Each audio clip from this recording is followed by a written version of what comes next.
You go to download a 3D model, and over a sudden you see there's 3 different file types: an STL, an OBJ, and a step file. They all look like the same file, but one may break your slicer, one may lose your color, and one may make your computer feel like it's trying to solve quantum physics.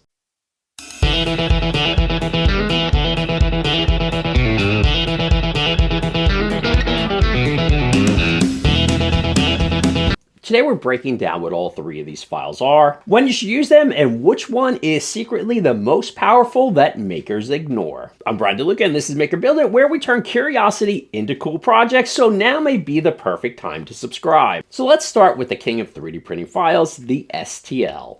STLs have been the default 3D printing format since the 1980s. Just triangles, lots and lots and lots of triangles. Your entire model is basically turned into a giant mesh of tiny flat surfaces. That means they work with almost every slicer. They're simple, lightweight, and perfect for 3D printing. But STLs have some limitations. They don't store things like color, material, unit, or real CAD geometry. So when you import your STL into your modeling software, it's basically just a shell made of triangles. Try editing it, and over a sudden your software is like, good luck, buddy. Now let's talk about OBJ files. OBJs are still mesh-based like an STL, but they store a lot more information. OBJs can store color, textures, UV mapping, and more detailed mesh data. That's why OBJs are extremely common in video games, animation, sculpting software, and textured 3D models. If you ever downloaded a highly textured 3D sculpture, it was probably an OBJ. But OBJs still have some core limitations like STLs. It's still just a mesh, so editing precise geometry could still be difficult. Let's talk about the secret weapon in file formats, the step file.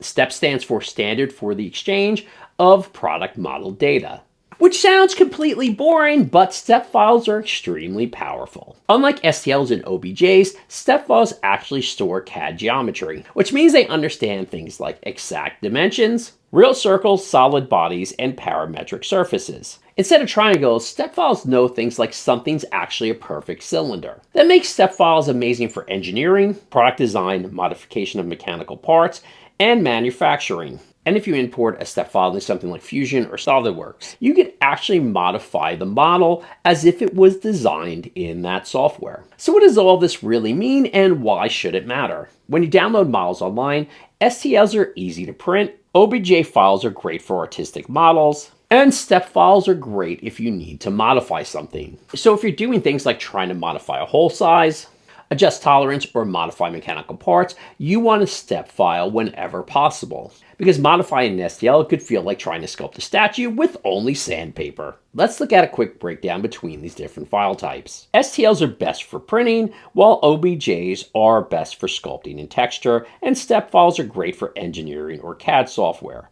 STLs and OBJs don't store CAD geometry, but step files do. STLs don't store color, but OBJs can, and sometimes step files do, but a lot of times they don't. In terms of editability, STLs are the most difficult, where OBJs are limited, and using a step file is an excellent way if you need to modify your model. You can download this chart for free at makerbuildit.com. So next time you download a 3D model and you have a choice of an STL, an OBJ, or a step file, you'll know exactly which one you'll need. And more importantly, which one may save you some hours of frustration. Let me know in the comments below what file type you normally work with. For more on 3D printing, DIY, maker projects, make sure you like and follow Maker Build It, and remember, keep on making.